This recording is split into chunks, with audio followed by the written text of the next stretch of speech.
नाजरीन अस्सलाम वालेकुम रहमतुल्लाह। उर्दू नेशन में आपका खैर मकदम है। पेश खिदमत है तारीख के दरीचों से।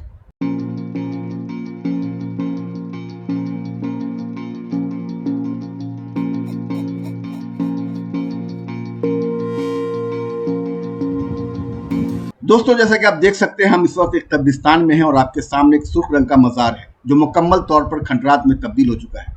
मकामी लोगों का कहना है कि यह बहुत ही पुराना मज़ार है, नहीं मालूम कि यहाँ कौन दफन है। इस कब्रिस्तान में आने वाले लोग शायद इसे किसी वली अल्लाह की कब्र समझते हैं। दोस्तों, बात एक कब्र की हो रही है तो इस वक्त मुझे एक शेर याद आ रहा है। शेर इस तरह है कि क्यों हर उरूज को यहाँ आखिर ज़वाल है, क्यों हर उरूज को यहाँ आखिर ज़वाल है, सोचें अगर तो सिर्फ यही एक सवाल है। दोस्तों, इस शेर से बखूबी अंदाज़ा हो जाता है कि हर उरूज को ज़वाल है, यानी उरूज और ज़वाल लाजिम व मलजूम है। खैर, आगे बढ़ते हैं।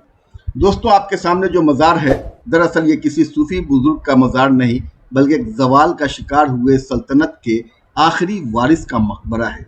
ये मकबरा ज़ुबैरुद्दीन गोरगान का है। ज़ुबैरुद्दीन गोरगान कौन थे, ये जानने से पहले ये जान लीजिए कि यह मकबरा कहाँ है। आपको बता दें कि यह मकबरा बिहार की राजधानी पटना से तकरीबन 150 किलोमीटर दूर दरभंगा शहर के भटियारी सराय मोहल्ला में दिग्गी झील के किनारे वाक़ है।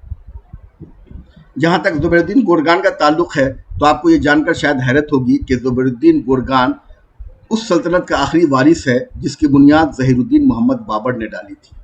ज़ुबैरुद्दीन गोरगान हिंदुस्तान के आखिरी मुग़ल बादशाह बहादुर शाह ज़फ़र के पोते थे।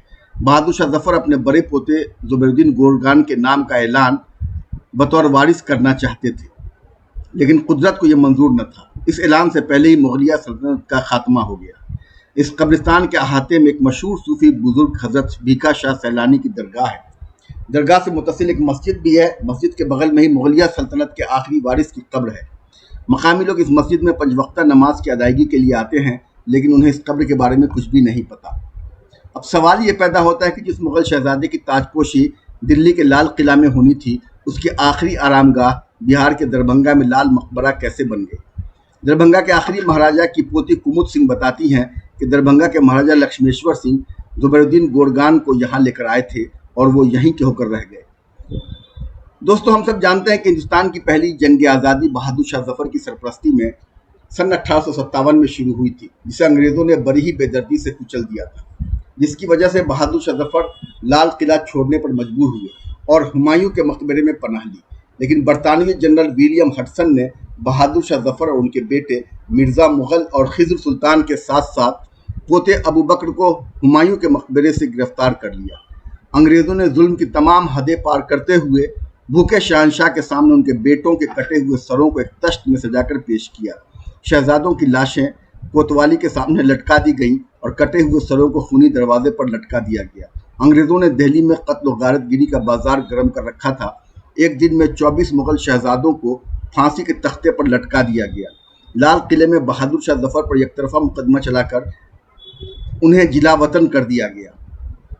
बहादुर शाह ज़फ़र के वारिस शहजादा ज़ुबैरुद्दीन की अंग्रेज़ों ने न तो जान ली और न ही काल कोठरी में डाला, बल्कि उन्हें दहली बदर करना ज़्यादा मुनासिब समझा। साथ में एक जालिमाना शर्त भी रख दी गई कि ज़ुबैरुद्दीन 3 साल से ज़्यादा किसी एक मकाम पर नहीं रह सकते। ज़ुबैरुद्दीन खाना बदोशों की ज़िंदगी गुजारते हुए मुल्क में दर दर की ठोकरें खाने को मजबूर हो गए। कुमुद सिंह के मुताबिक काशी में ज़ुबैरुद्दीन के 3 साल पूरे हो चुके थे। उन्हें अपनी अगली जाए सुकूनत की फिक्र सता रही थी कि उनकी मुलाकात दरभंगा के महाराजा लक्ष्मेश्वर सिंह से हो गई। जैसे ही उन्होंने अपना तारुफ पेश किया, महाराजा लक्ष्मेश्वर सिंह खड़े हुए और उनकी तरफ देखने लगे। वो ज़मीन काशी की थी और वहाँ उनका 3रा साल था। लक्ष्मेश्वर सिंह फ़ौरन ज़ुबैरुद्दीन को अपने साथ लेकर दरभंगा रवाना हो गए। दरभंगा में उन्हें शाही मेहमान का दर्जा दिया गया और उनके लिए वजीफ़ा मुकर्रर करके रिहाइश और नौकर चाकर का इंतज़ाम किया गया। उन्हें शाही मेहमान का दर्जा देने पर बरतानवी हुकूमत ने सख्त एहतजाज किया और लक्ष्मेश्वर सिंह को महाराजा धीराज का खिताब न देने की धमकी भी दे डाली। लेकिन महाराजा लक्ष्मेश्वर सिंह ने कहा कि जिसके आबाओ अजदाद ने राजपाट दिया है, अगर मैं उसकी हिफाजत नहीं कर सकता तो महाराजा धीराज कहलाकर क्या करूँगा। वो अच्छी तरह जानते थे कि अगर 1857 की जंग में फतह नसीब होती तो ज़ुबैरुद्दीन मुग़लिया सल्तनत के अगले शहंशाह होते। आपको बताते चले कि दरभंगा का राजपाट शहंशाह अकबर ने दरभंगा राज के बानी महेश ठाकुर को सौंपा था। मुवर्रिखीन बताते हैं कि दरभंगा महाराज ने उन्हें दरभंगा चलने की गुजारिश की और 17 मार्च 1881 को ज़ुबैरुद्दीन गोरगान अपनी अहलिया और इकलौते बेटे के साथ दरभंगा आ गए। इस बात का तज़किरा खुद गोरगान ने अपनी मशहूर ज़माना किताब मौजे सुल्तानी में भी किया है। कहा जाता है कि महाराजा लक्ष्मेश्वर सिंह की काउंसिल ऑफ लॉर्ड्स तक अच्छी रसाई थी। महाराजा ने अपने असर और रसूख का इस्तेमाल करते हुए ज़ुबैरुद्दीन के 3 साल से ज़्यादा एक जगह नहीं रहने का हुक्मनामा भी मनसूख करवा दिया।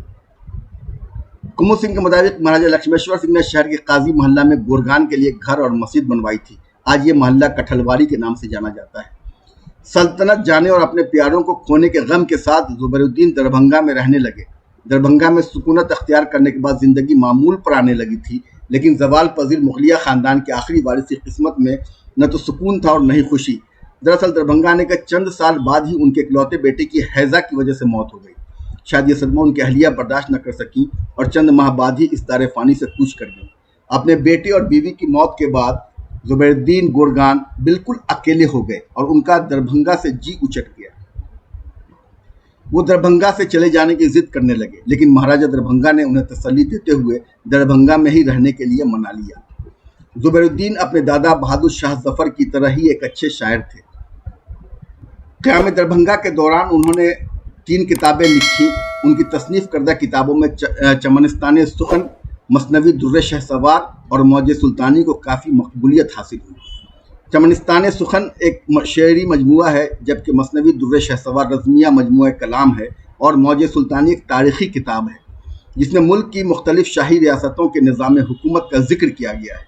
मौजे सुल्तानी में दरभंगा राज के ख़ानदान के साथ उनके ताल्लुकात, तिरहुत और मिथिला की सकाफ़त के बारे में भी लिखा गया है। मौजे सुल्तानी 1884 ईस्वी में लखनऊ से शाया हुई थी, जो आज भी मुल्क के मुख्तलिफ लाइब्रेरीज़ में मौजूद है। कुमुद सिंह का कहना है कि दरभंगा राज ख़ानदान के पास मौजे सुल्तानी की असल कापियों में से एक कापी मौजूद है, जिस पर गोरगान के दस्तखत भी हैं। गोरगान अपनी ज़िंदगी के आखिरी लम्हे तक लिखने में मसरूफ़ रहे। दोस्तों, ज़ुबैरुद्दीन गोरगान का इंतकाल 1910 ईस्वी में दरभंगा में हुआ। उनके आखिरी रसूमात शहर की मशहूर दिग्गी झील के किनारे अदा की गई। 1914 में दरभंगा राज ख़ानदान ने इस जगह पर रेड सैंडस्टोन से एक मकबरा बनवा दिया था। ये मकबरा आज आपके सामने है। मकबरे की हालत बहुत ही ख़राब है। मकबरे की खूबसूरत खिड़कियाँ कई जगहों से टूट गई हैं। दरवाजे पर लगी मेहराब भी टूट फूट का शिकार हो रही है। अंदर जाने वाली सीढ़ियाँ खस्ता हाल हैं। कब्र के अंदर कांटेदार झाड़ियाँ उगाई हैं और आवारा कुत्तों ने अंदर डेरा डाल रखा है। मकबरे की हालत देखकर लगता है कि यह मकबरा भी चंद सालों का मेहमान है। नाज़रीन, आपने अक्सर लोगों को कहते सुना होगा कि वक्त वक्त की बात है। जी हाँ, ये बिल्कुल दुरुस्त है। वो शख्स जो लाल किला में पैदा हुआ था, आज एक छोटे से खस्ता हाल लाल मकबरे में अब्दी नींद सो रहा है।